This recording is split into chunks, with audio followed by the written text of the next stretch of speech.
Hello! ఏంటండి thumbnail చూడగానే మామిడికాయలు కోసి పచ్చడి పట్టేస్తున్నామేంటి అనుకుంటున్నారా? కరెక్ట్. మీరు ఊహించింది నిజం. యాక్చువల్‌గా ఒక వెంచర్‌కెళ్తే మామిడికాయలు కనబడ్డాయి. మనకు చేత ఆగుతదా చెయ్యికి అందినయి టకటకా కట్ చేసేసాము, తీసుకొచ్చేసాము. ఇంక తెచ్చిన తర్వాత మామూలుగా ఉంటది మా పిల్లలతోని పచ్చడి, పచ్చడి మమ్మీ పచ్చడి అంటే పచ్చడి పట్టడం స్టార్ట్ చేసాం. ఇలాగండి పచ్చడికి ముందే మామిడికాయలు శుభ్రంగా కడుక్కొని, తుడుచుకొని ఇలా ముక్కల కింద కట్ చేసుకోవాలి. కాకపోతే మేము ఇంట్లోనే కట్ చేసాము. చాలామంది బయట కట్ చేపిస్తారు. అది ఏ స్టేజ్‌లో అంటే మామిడికాయకి టెంక కడుతుందండి. అది చాలా గట్టిగా ఉంటుంది. అది మనతో కాదు. వాళ్ళ దగ్గర పెద్ద పెద్ద చాకులు, కత్తులుంటాయి. ఈజీగా వాళ్ళు కట్ చేసి ఇవ్వగలుగుతారు. ఇక్కడ కట్ చేసిన తర్వాత మనకి మధ్యలో జీడి వచ్చింది. ఆ జీడిని మనము తీసేయాలండి. అది లేదంటే మనకి పచ్చడి మొత్తం అంతా టేస్ట్ పాడైతది. ఇలా మనం ముక్కలు కట్ చేసుకోవాలి. అసలు మామిడికాయలు చూస్తే మనకి టక్కన గుర్తుకొచ్చేది ఆవకాయ పచ్చడి. నాకైతే అలాగే వస్తది మామిడికాయ పచ్చడితోనండి. నాకు పచ్చడి అంటే చాలు. ఇంకే కూరలు లేకపోయినా పర్లేదు. సంవత్సరం అంతా పచ్చడితో బతికేస్తాను. అంత ఇష్టం పచ్చళ్ళంటే. నాకుతో పాటు మా పిల్లలకు కూడా అంతే. పచ్చళ్ళంటే చాలా ఇష్టం. ఇలా కట్ చేసుకున్న తర్వాత గిన్నెతో కొలుచుకోవాలండి. నాకొచ్చేసి ఇక్కడ 2 గిన్నెల ముక్కలొచ్చాయి. సో, 2 గిన్నెల మామిడికాయ ముక్కలకి ఒక గిన్నె కారం ఎయ్యాలి.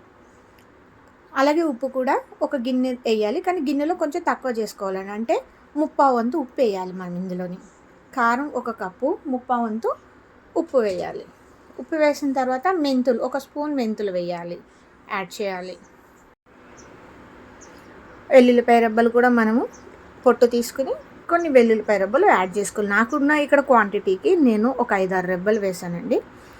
ఆయిల్ వచ్చేసి మనం కారం ఎంత తీసుకున్నామో కారానికి తగ్గట్టుగానే ఆయిల్ కూడా ఒక బౌల్ తీసుకోవాలి. ఒక బౌల్ ఆయిల్ని యాడ్ చేసేసేయాలి.